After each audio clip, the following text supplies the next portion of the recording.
नमस्कार दोस्तों, SNS accounting में आपका स्वागत है। आज हम बात करेंगे कि किसी जमीन की रेट 1 करोड़ रुपए है।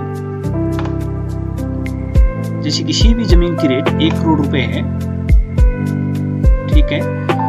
अब उसको किसी ने 60 लाख में ही बेच दिया है, तो उस पर कितना इनकम टैक्स लगेगा? जैसे किसी जमीन की रेट डीएलसी रेट 1 करोड़ रुपए है और उसकी जो सेल प्राइस है 60 लाख रुपए, तो डिपार्टमेंट क्या मानेगा उसको कि 1 करोड़ रुपए ही मानेगा। उसकी सेल प्राइस जो डीएलसी की रेट होती है वो ही मानेगा और 1 करोड़ पे ही वो टैक्स लेगा। भले ही आपने उस जमीन को 60 लाख में बेचा है या 70 लाख में बेचा है, डीएलसी रेट से कम में अगर आपने जमीन बेची है तो टैक्स एप्लीकेबल डीएलसी रेट पे ही होगा। जैसे किसी की डीएलसी रेट 1 करोड़ है तो 1 करोड़ पे ही टैक्स लगेगा। इस केस में कितना क्या टैक्स लगेगा?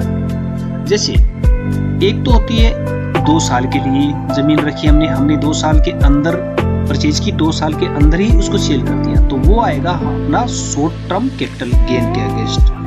तो उसका जो स्लैब है वो 12% टैक्स देना पड़ता है। अलग अलग स्टेट के हिसाब से अलग अलग भी टैक्स देना पड़ेगा।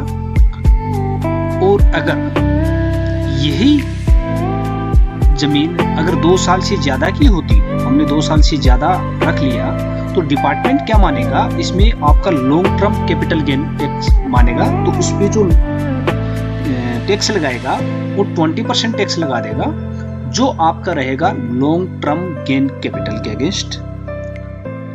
धन्यवाद।